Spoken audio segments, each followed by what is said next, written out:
cour de répression des infractions économiques et du terrorisme est ouverte. Le palais des congrès de Cotonou s'est transformé en une véritable cour de justice. Et pour cause, Junior Deguino Scholarship, à travers son programme intitulé Initiation des enfants au système de justice, a marqué les esprits. Le samedi 28 juin 2025 restera gravé dans la mémoire des enfants participants. Ils ont tout donné et ont rendu fiers leurs parents. L'initiateur du programme se veut plus explicite. Il est temps de leur offrir des outils, pas seulement pour éviter la prison, mais pour construire une vie libre, digne, responsable. Et c'est ce que ce programme s'efforce de faire, humblement, mais fermement. Depuis janvier 2025, pour le compte de cette cinquième promotion, tous les samedis, partout sur tous nos sites, 33 enfants âgés de 7 à 17 ans ont fait un choix courageux avec le soutien de leurs parents que je remercie dans cette salle.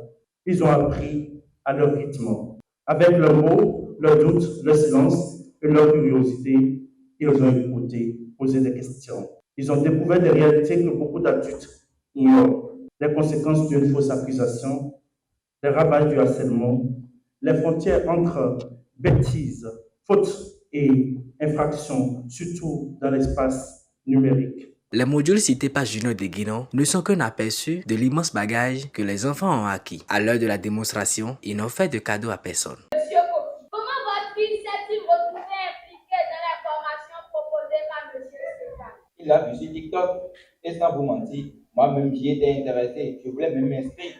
Votre fille s'active versé de l'argent personnellement? Non monsieur, c'est moi qui ai fait les versements. J'ai d'abord envoyé 20 000 francs, après 100 000 francs, puis finalement 50 000 francs. Il me disait qu'il allait m'inscrire à une prise en charge VIP et moi-même j'y ai cru. Et après ce paiement, t'as-tu reçu en retour? Juste des vidéos sur WhatsApp, puis après il nous a bloqués. Que s'est-il passé ensuite dans votre foyer? Mon foyer était complètement dévasté. Ma femme m'insultait. Moi qui étais un homme respecté dans ma famille, plus de respect pour moi parce qu'on me disait que je me suis laissé arnaquer. Et le pire dans tout ça, c'est que j'ai été visiter le page sur TikTok et je les ai écrits. C'est Aline qui m'a répondu. Elle m'a même dit, tonton, patientez, le code travail. Que ressentez-vous aujourd'hui, monsieur? La honte, parce que je n'ai pas pu protéger mon fils contre cette arnaque. Chaque enfant de la cinquième promotion du programme a reçu une attestation de graduation en couronnement de son sacrifice. Heureux de ce qu'elles ont vu et entendu, des personnalités se sont exprimées. J'ai été subjuguée, j'ai été émerveillée, j'ai été à la limite bluffée de voir autant de talents s'exprimer dans un procès fictif, mais qui n'en était pas un, parce que pour moi c'est la réalité sociale, c'est l'action que nous vivons au quotidien. Moi en tant qu'avocatrice de la justice, c'est des expériences que nous connaissons au quotidien, des procès, des mises en cause, des défenses, surtout une représentation vraiment fiable et juste de la justice comme on aimerait la voir dans la société aujourd'hui, pas simplement pour réprimer, mais aussi pour éduquer et donner une seconde chance à ceux-là qui posent des actes sans savoir parfois les conséquences que ces actes pourraient engendrer.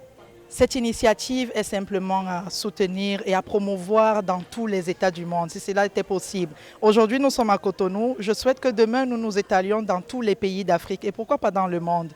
Donc, c'est une initiative pour moi qui doit être encouragée et surtout répandue à travers le monde pour instruire les enfants au système de justice, mais surtout pour sensibiliser ceux qui encore doutent de l'efficacité de la justice.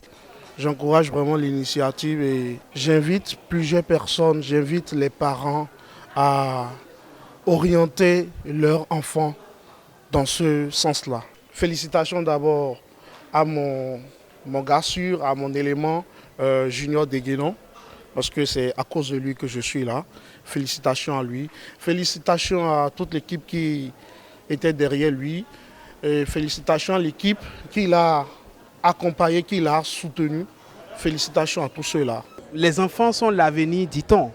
Et il est important aujourd'hui, vu les risques qu'il y a, d'attirer l'attention des enfants sur les comportements à avoir en société pour ne pas se retrouver malheureusement dans les mailles de la justice, pour ne pas être victime, mais pour être un bon citoyen. Cela s'apprend et ce programme a pour objectif fondamental et crucial d'initier ces enfants-là au système de justice afin de pouvoir défendre leurs droits, afin de pouvoir défendre les droits de leurs compères, de leurs amis et de pouvoir grandir en paix. Au-delà des applaudissements et de la graduation, ce qui restera de cette journée, c'est de la conviction profonde que l'éducation civique et juridique des plus jeunes est le véritable socle d'une société plus juste et plus éclairée. Le Palais des Congrès a fermé ses portes, mais les graines de la justice ont été semées, prêtes à germer dans l'esprit de ces futurs acteurs de droit.